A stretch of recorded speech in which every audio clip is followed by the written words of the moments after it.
We are incredibly fortunate today to have Margaret Atwood. She needs no introduction. The Canadian writer, journalist, poet, global celebrity, on the show to talk about, in our third series, citizenship. Now, for those of you who are avid followers of the series, we kicked off earlier this year with an interview with Adrienne Clarkson, who I know is a very old friend of Margaret Atwood. She's the former Governor General of Canada, the author of Belonging, The Paradox. And as it happens, there's a very strong Canadian theme to this show.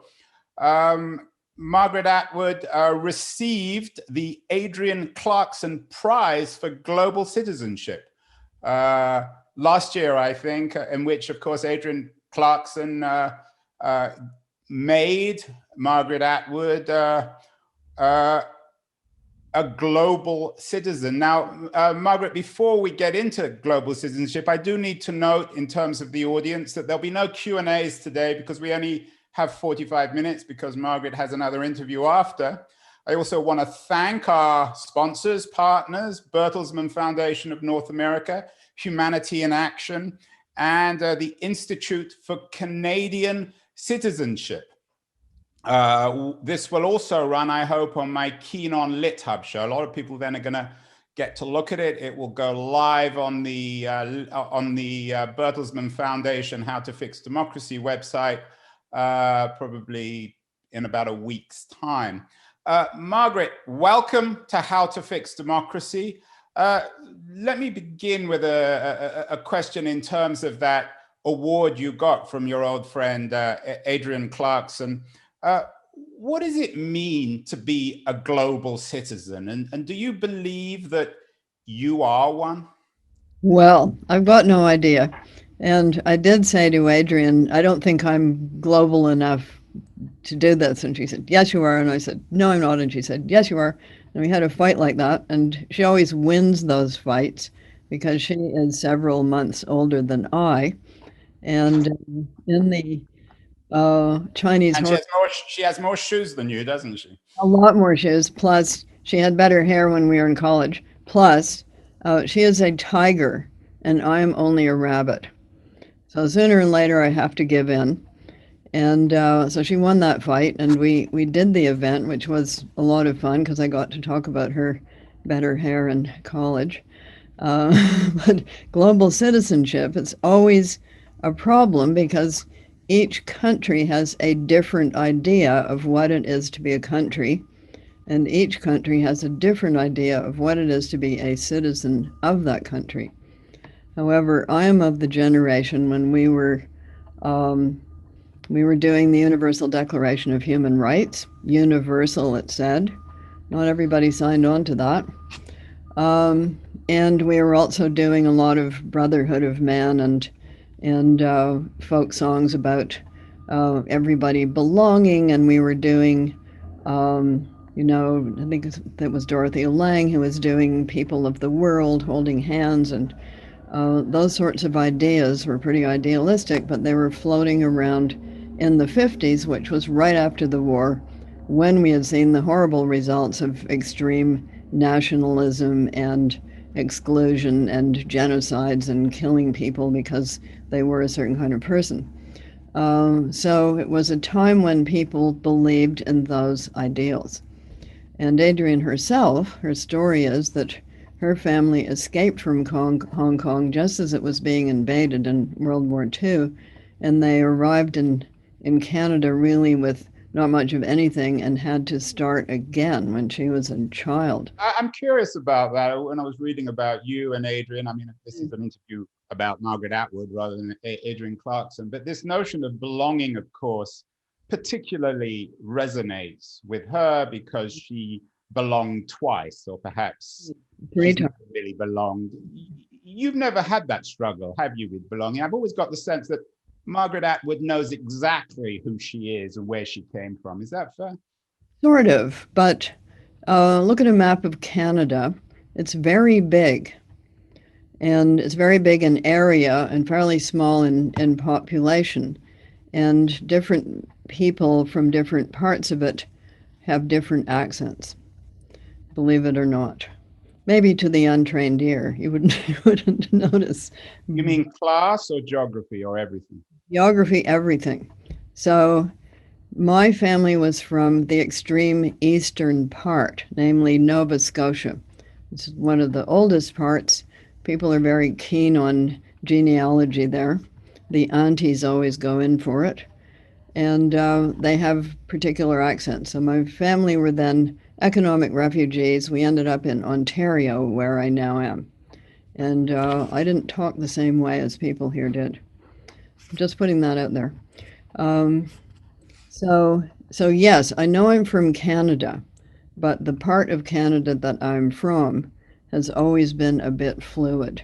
These are two words that come up in our series, and they came up in your award from Adrian: belonging and inclusion. Now, you already, I got the sense you slightly poo-pooed the idea of belonging. You said it was a bit folky. Well, But I assume you still believe in it. Belonging and inclusion, again, coming back to your own story, your own narrative, I get the sense that you always have felt you belonged. And this issue of inclusion has never really, has never shadowed your life. Is that fair? no, not entirely fair, as I've been trying to explain to you. Um, so if you're growing up in the backwoods of Quebec, which is where I was, nobody speaks the same language as you do, just for beginners. So the divisions in Canada were originally linguistic and religious. So much so that orphans from Ireland who were sent to Canada were sent to Quebec, where they spoke no French, because they were Catholic. So in Canada was set up that way. Anyway, it's a complex. But what you're trying to say is when I'm walking down the street, nobody's going to point at me and jeer for reasons that might have to do with looking different from what those people might think you were supposed to look like. And that is true. And it has not always been true for Adrian. So, like that, we're now into an age where what race you are perceived as being or categorized as being has an impact on your life, much more so, I would say, now than religion. Some of the interviews we've done on citizenship in this series have been with authorities on the idea, particularly people who have studied the idea of citizenship in antiquity. And they've noted that citizenship and democracy haven't always been intimate. Not at all. That the ancients embraced the idea of citizenship and had no real understanding of democracy. How do you see the relationship between citizenship and democracy, both historically and today? Well, well, you're talking about ancient Greece, you're probably talking also about the Roman Empire. Yes. Very big deal to be a Roman citizen. Too bad for you if you weren't, because Roman citizens got treated differently. They got treated better. And the Roman Empire expanded so much and made so many other people citizens that eventually it sort of turned into something else. And that can happen with any country. So the main thing to remember is that there is no such thing as whatever it is, can't happen here. So every permutation and combination is possible anywhere depending on the circumstances. So how is it citizenship and democracy? Well, you can be, as you know, a citizen of Hong Kong and good luck with the democracy. And there's just been a huge massacre in Myanmar, citizens of it, who got massacred for being in favor of democracy. So it's quite possible. People used to think that you couldn't have a free market economy without having democracy, but that turns out to have been wrong. You can have quite a viable state capitalist organization and not much democracy, as we have in, for instance, China today. So yeah, what we're going to have to go back and look at what we mean by democracy, and what we ought to mean is that every citizen of a democratic country has equal rights under the law. That's what it ought to mean. And we should go back to the Universal Declaration of Human Rights and read it again to see what we mean by human rights and what we mean by universal. Margaret, you don't need me to tell you that you are mostly a fiction writer. Most people will know you from your best-selling, famous works of fiction. Most of the people we've had on this show, actually practically everyone, has been non-fiction writers, political thinkers, philosophers, statesmen. We had Madeleine Albright, for example. What do you think that a fiction writer is able to bring to their readers, to their audience, about the ideas and challenges and problems of citizenship and democracy that politicians and philosophers and political theorists can't bring? What do you unlock as a fiction writer? Yeah, fiction writers make things up. They make stuff up, but they admit that. It says on the book, fiction. Yeah. People writing other kinds of things often are making things up, but they don't necessarily admit it. In fact, they don't admit it. The truth, the whole truth, and nothing but the truth, but it's not. So we have a nose for illusionists, magicians, fakers, and liars.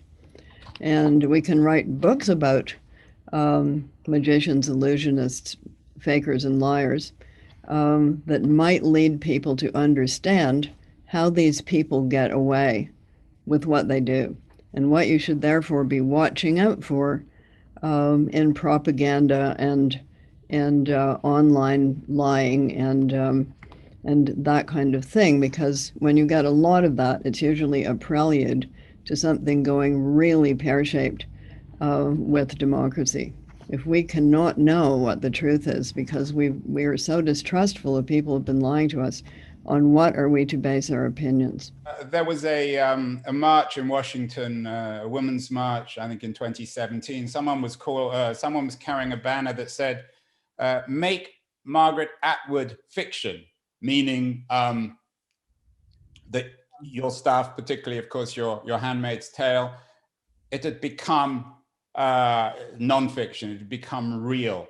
That's, of course, the paradox. You suggest that nonfiction writers can't admit to making stuff up. Is it also true with fiction writers that they struggle to be honest when, in fact, they are perhaps more honest than nonfiction writers?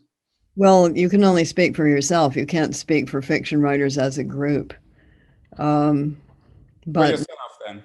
yeah, with The Handmaid's Tale, I refused to put anything into it that did not have a precedent in real life. Not because I was trying to be honest as such, but I was trying to evade the part that would have come if I had not done that, in which people would have said, "You certainly have a twisted, evil, bad imagination. No people would ever do this." So I had to be able to point to instances in which they had done it like that, because it was, and all dystopias are, cautionary tales. Don't go there. Because this is what it would be like if you did. Is the world more like The Handmaid's Tale today in 2021 than it was when you wrote it? Not particularly, but we know things faster. So information travels faster, and there's a lot more of it. And we have invented the cell phone, and that has allowed people to be citizen journalists. So the other thing that's happening right now is the murder trial of the man who knelt for 9.5 minutes on Mr. Floyd. And we would not have known about that had it not been for cell phone. And similarly, the Chris Cooper, the bird watcher in Central Park, we wouldn't have known about that unless he'd had a cell phone, because it would have been his word against her word. But when you have the actual film document, it becomes a whole different thing. And it used to be that during demonstrations, etc., you could see photojournalists very clearly because they had great big cameras. And the people against being journalized would just go smash those cameras. But now it could be anybody. And there are pluses and minuses to that. But one thing it has allowed is we have people on the street who are recording things. You have been an unusually, I think, outspoken advocate for the digital revolution. No, You're active on Twitter. You have a very big following. Some people, some other writers and critics have suggested that social media and the internet is undermining truth, undermining democracy, trivializing citizenship. Is there any truth to well, yellow journalism at the beginning of the 20th century was doing the same thing, but it was a different medium.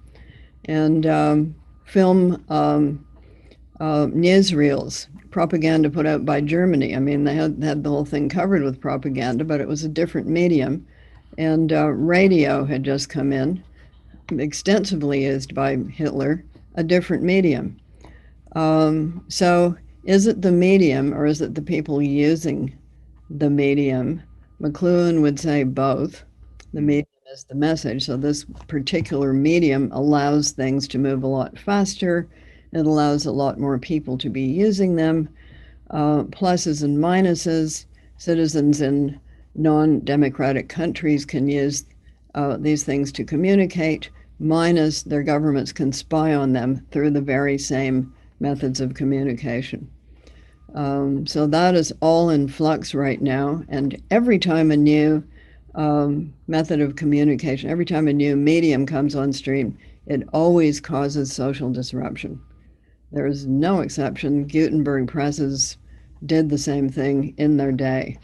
We think, oh, invention of printing press, great novels could now be published and enjoyed by all. That isn't actually what happened. What happened was a big stream of political pamphleteering and pornography. But we don't remember that, of course. You talked earlier about fiction writers making stuff up. There's a lot of hand-wringing, again, about the disappearance, quote unquote, of truth because of digital media. Might that actually be a good thing then, if fiction writing is valuable generally? Turning us, all of us, making the world essentially a platform for fiction writers, force us to think slightly more creatively about the world and about the challenges of democracy and citizenship? That's a terrible idea. Truth isn't disappearing. There is a truth. So somebody killed George Floyd, or George Floyd died for a reason. What is that reason? There must be a true reason that can be discovered. So to say it's just a matter of opinion, they're opinions, they're beliefs. You don't need to back them up with any facts. In fact, they're not falsifiable. They're opinions which ought to be based on some form of actual fact. And then there are facts. And to say that suddenly facts are going to disappear, that's number one, not true.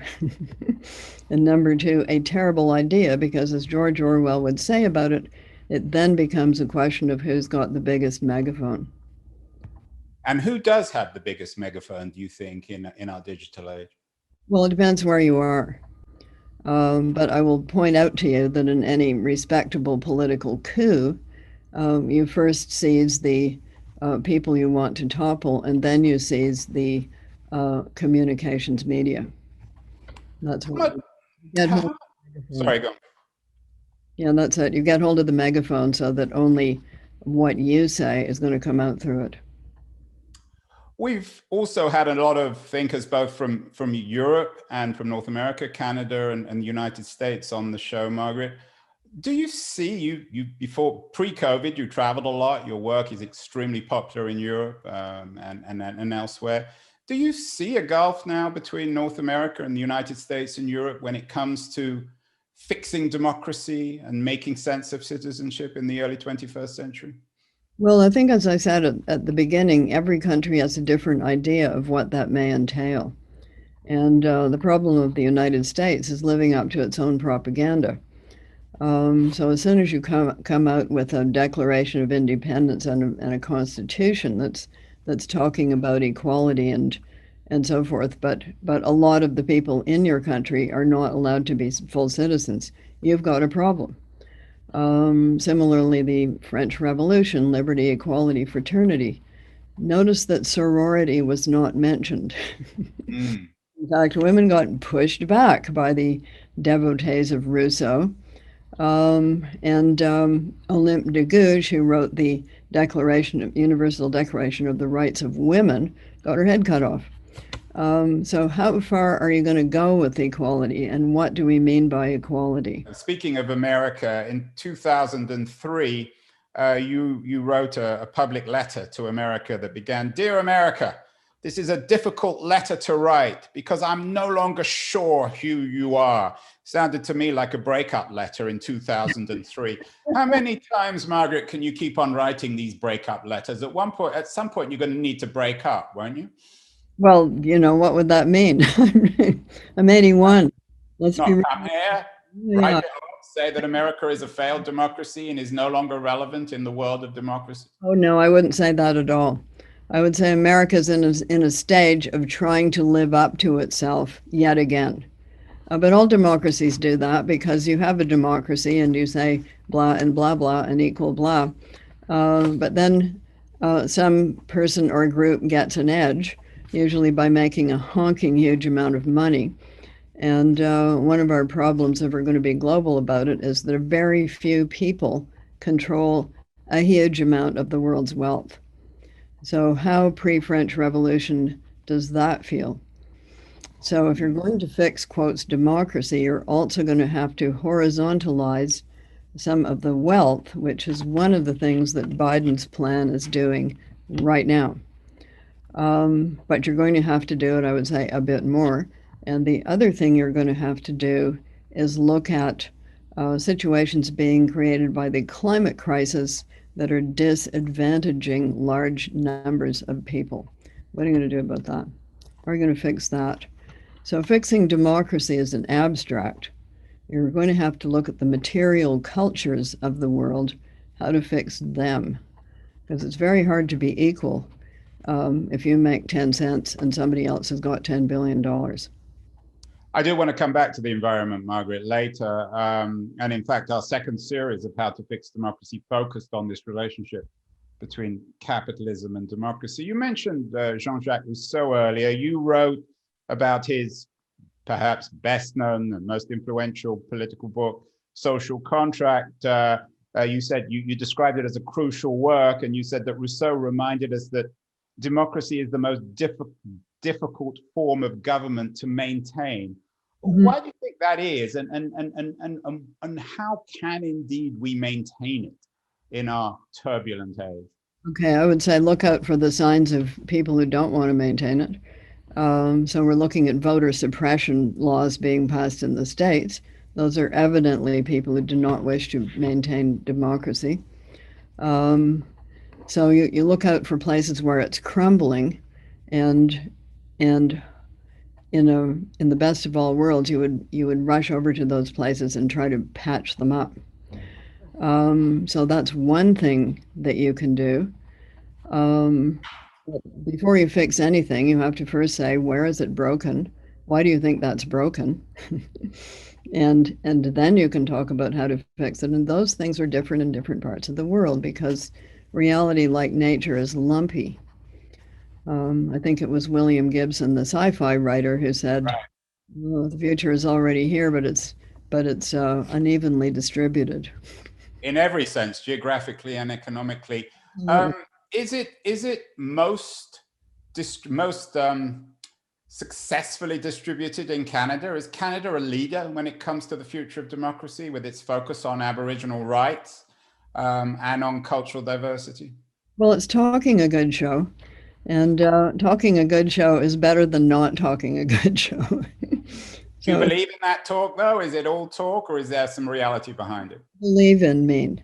So I believe that a lot of people are very well-intentioned. Okay, and that's better than being malevolently intentioned.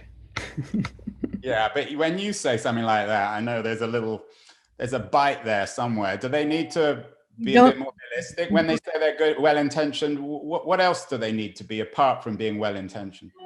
As the CEOs would say, execute, execute, execute. But by that, they don't mean kill people. They mean carry out on the plans that you say you have. Margaret, you mentioned earlier before that you were known as a writer of dystopia. There was I can't find my notes here, but there was something. You were called the prophet of dystopia, not the prophetess, but the prophet of dystopia in the New Yorker.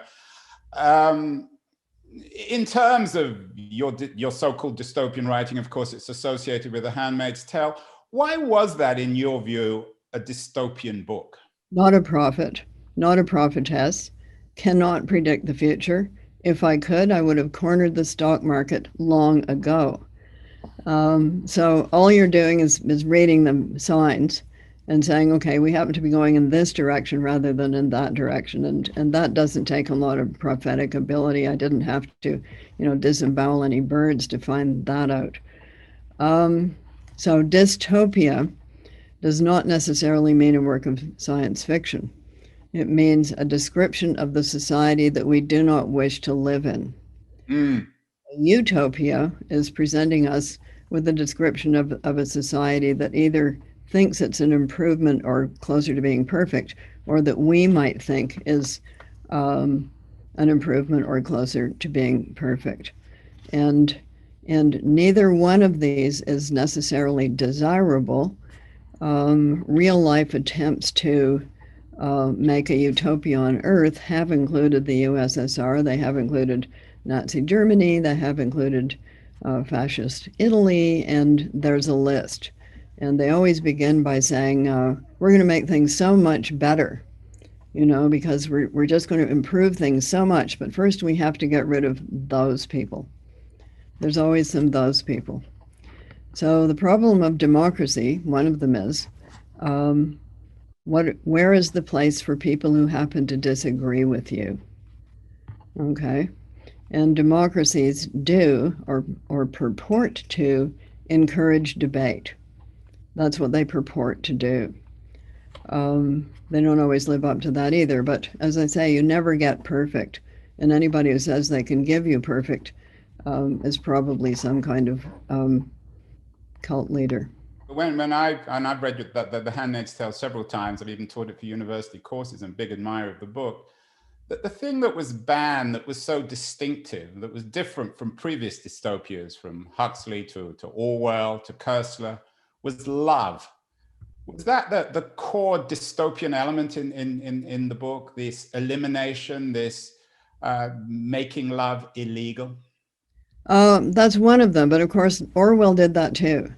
So in 1984, they got the Anti-Sex League, and the big subversive thing that he does is he goes off and has this secret affair with a woman that he's not married to.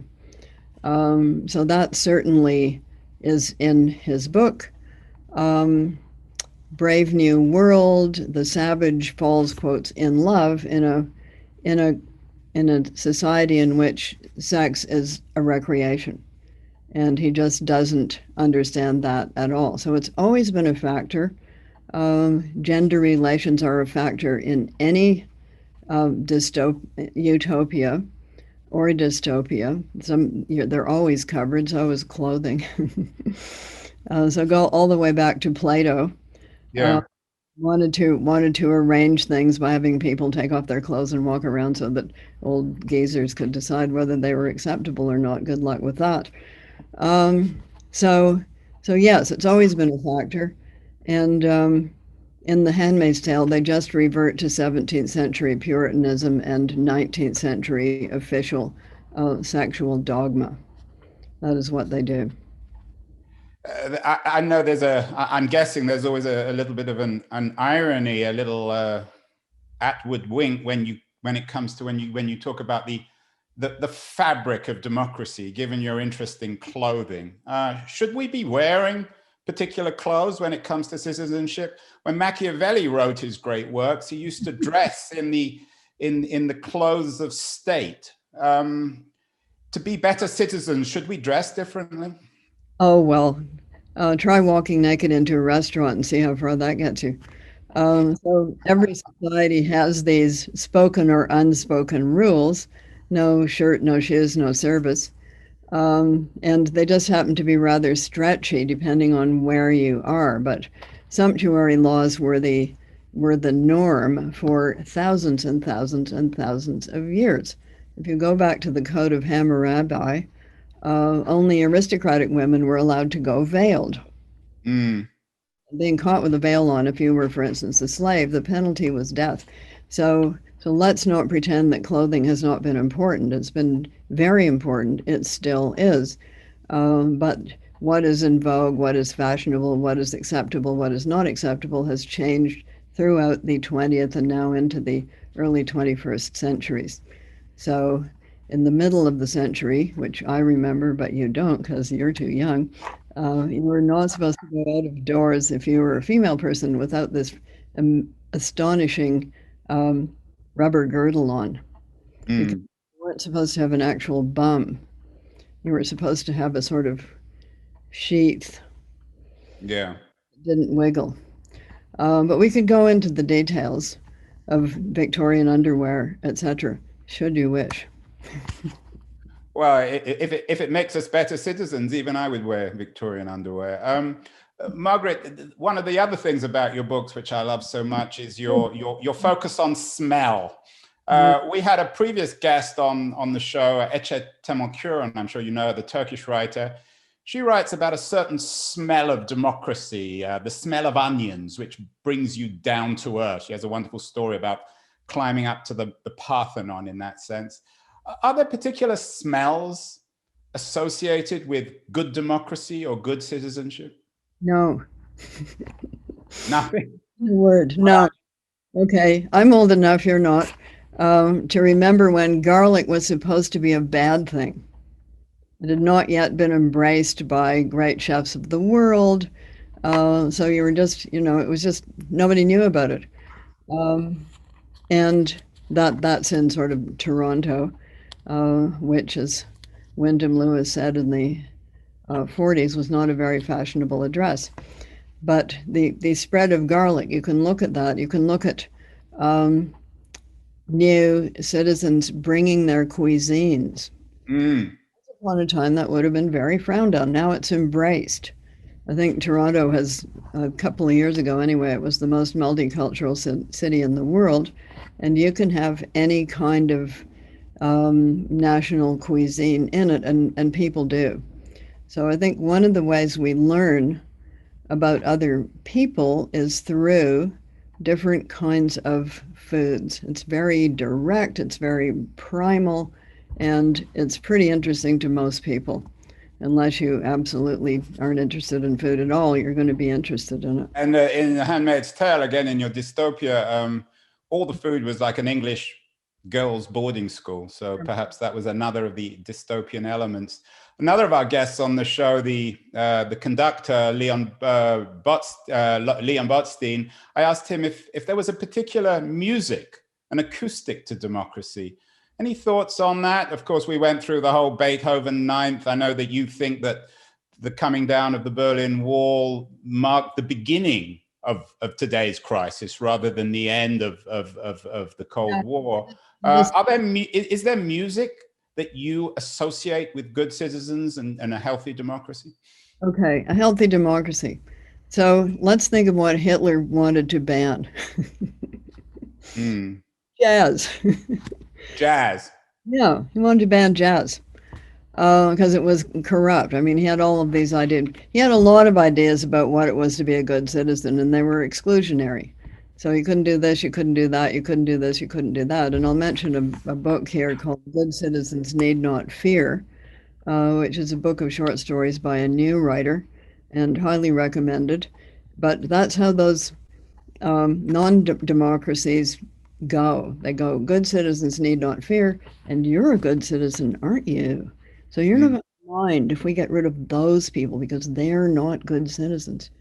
I would say a wonderful mark of a democracy is reinterpreting classics from a different vantage point. So I would refer you to something called Against the Grain Theater, and the thing they did over December, which was called Messiah Complex. So they couldn't do a live Messiah. They did a filmed Messiah in all different parts of Canada in 6 languages and with 3 choral groups, and put it all together, and it's a panorama. So the trumpets will sound takes place in a hockey arena, and the Nations Will Rage takes place in an alleyway in Toronto, which is graffiti alleyway. So what you're looking for is how many different interpretations of classics are we seeing? Are we hearing? What kinds of different music are we allowed to hear? And in a democracy, it's pretty much anything, because you can have different radio stations, you can have different podcasts dedicated to that. It's when you get into a situation where you're excluding things, this cannot come in, this is not allowed, this is to be a bad citizen, then you're approaching totalitarianism. And that's why the artist, of course, is so important. And you as an artist, you're doing your bit to reinterpret or rebuild classics with your rethinking of the Decameron for the age of COVID. That's one of your major new projects, isn't it? Yes, we did that. That was a lot of fun. There are two of them. One of them is already published. I think it was the New Yorker. And the other one is in the process of being strung together like pearls on a string. And that's the one in which a number of people are on a rooftop in an apartment in New York, telling each other stories as people did in the Decameron. So Margaret, we've got 5 minutes or 7 minutes left. And of course, we don't have enough time, but and I've left the most important thing, I think, to the end, which is the environment. And the issue of citizenship. You've talked about being a citizen in Canada or the United States or Europe, but of course the environment and the crisis, the existential crisis of global warming is a crisis of citizenship beyond the nation. How does the notion of citizenship change when it comes to the environment? Well, for that I will refer you to the oldest conservation group in the world and the widest spread, which is called BirdLife International. And it has members from, I think, approx 120 countries. And it is a grassroots up organization. That is, the people in those countries will tell us what is going wrong on the ground, where they are, and what needs to be fixed there. And they come together every 4 years, and that is a truly international gathering, all with the same end in view, which is the protection of natural spaces, which we know, if you do it in particularly countries that have high diversity and possibly low income, is good for the people who live there. It gives them a lot more resources. So that's one example. Another one is the Nationalai Maasai Conservancy, who have adopted a radical new approach. So instead of getting kicked off their land and having other people tell them how to conserve wildlife, they have taken down fences, and wildlife is voting with its feet. And they've seen a huge uptick in births of, for instance, the elephants, the lions, and everything really, because the animals have voted with their feet.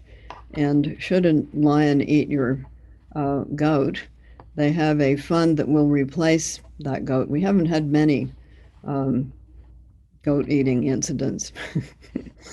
So that's another example of ground up, right on site, people who live in the place have a better idea of what's going on there, and there's something positive in it for them. So unless you have something positive for people in areas that you think are pretty important to conserve, it's not going to work. It has to be positive for them. And if you would like some more ideas about that, you can go to something called Project Drawdown. It's on the internet, and they have all of the things that we're doing now that, if we did more of them, would cause a net drawdown of carbon from the atmosphere. And they've got the numbers, they've got the money, they've got all the stats, so they've done their homework. So those are positive signs, and those are examples of global citizens, if you like, thinking big picture but working locally. It's that old 70s slogan, think globally, act locally, happens to have been true. And there we are. So positive change is being made. Canada wants to protect 30% of its land mass and 30% of its marine territory, and that's very important because dead oceans mean no oxygen for us. And that's laudable. So I think what the good citizen does in that case is hold them to it. I get the sense, Margaret, and I really want to thank you for this wonderful interview, that you're a little bit more optimistic than perhaps you've been earlier in your life, or perhaps you like to disguise your optimism. You still have faith in us, don't you? Oh, of course, I wouldn't bother otherwise. I mean, if you don't have faith in people, you don't care about them, you don't say, avoid that road. You say, go ahead, just do what you're doing. You're going to fall down a big hole. I don't care. But if you actually do care, you say, don't go there. And that's what dystopias say. They say, don't go there. We know how bad we're capable of being. Anybody who reads history knows that. So don't go there. Don't create the circumstances that permit badness on that scale.